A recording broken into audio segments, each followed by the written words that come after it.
A graça e a paz do Senhor Jesus, bem-vindo à nossa breve meditação desta semana. Na meditação anterior, nós examinamos o texto de Hebreus capítulo 12, versículo 1. Antes de olhar no texto, nós destacamos que o capítulo anterior tem uma grande galeria de pessoas que foram marcaram a vida do povo de Deus no Antigo Testamento pelo seu testemunho de fé. Quando entramos no capítulo 12, o texto fala que também nós, portanto, uma vez que estamos rodeados por essa tão grande nuvem de testemunhas do capítulo 11, devemos nos livrar de tudo que nos atrapalha, mas também nos livrar do pecado que nos envolve, da maneira como se fosse uma corda nas nossas pernas. Ou seja, há duas categorias de coisas que atrapalham o nosso desempenho, nos pesa na caminhada. Aliás, caminhada não, corrida, porque o versículo 1 termina: e corramos com perseverança a corrida que nos é proposta. Assim nós terminamos o versículo 1 na semana passada. Só que o versículo continua, é a mesma frase, o mesmo parágrafo. Versículo 2, vírgula.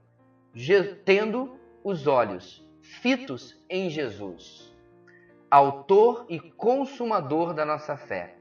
Ele, pela alegria que lhe fora proposta, suportou a cruz, desprezando a vergonha, e assentou-se à direita do trono de Deus.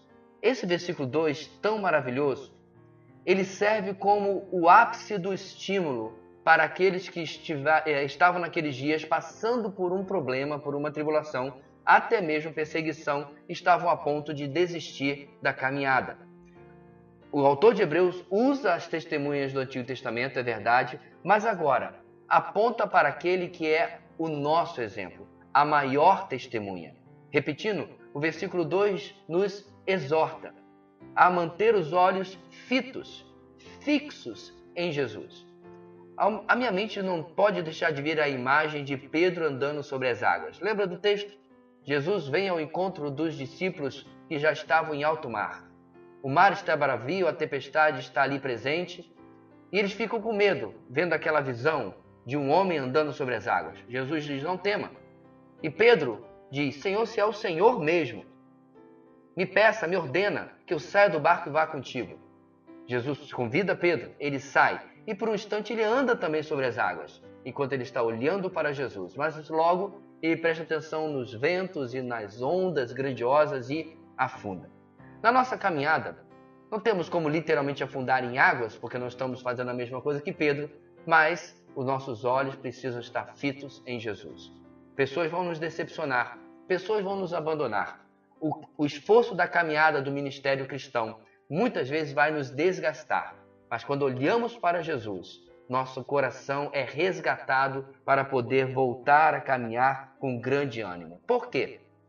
O texto nos dá as credenciais do nosso mestre. Ele é o autor da nossa fé.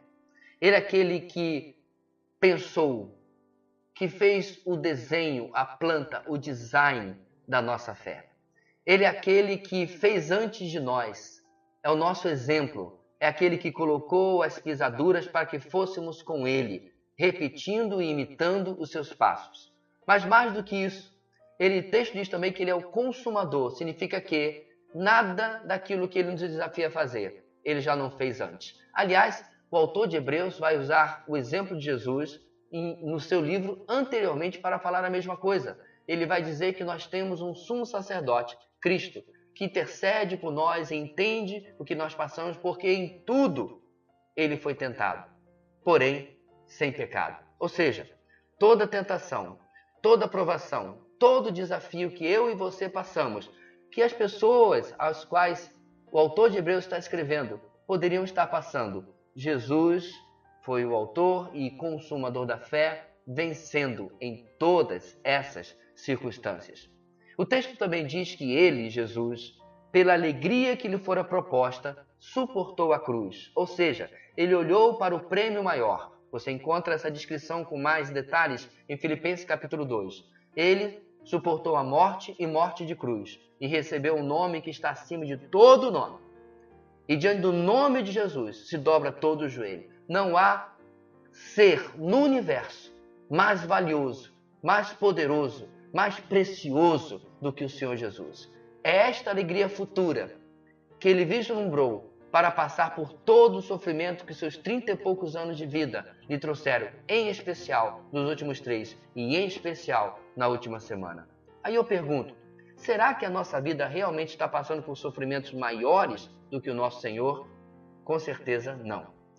Nós passamos por dificuldades, nós passamos por lutas, mas Jesus nos deu o exemplo, suportou a cruz, desprezando a vergonha, desprezando tudo aquilo que fizeram passar e recebeu a sua recompensa. Assentou-se à direita do trono de Deus.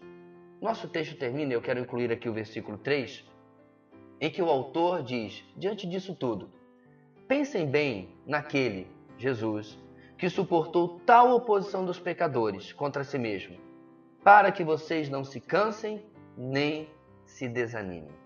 Se os heróis da fé, como alguns chamam do Antigo Testamento no capítulo 11, já nos estimulam, já nos dão um grande ânimo, porque são nossos irmãos que passaram por lutas e venceram e receberam a sua recompensa.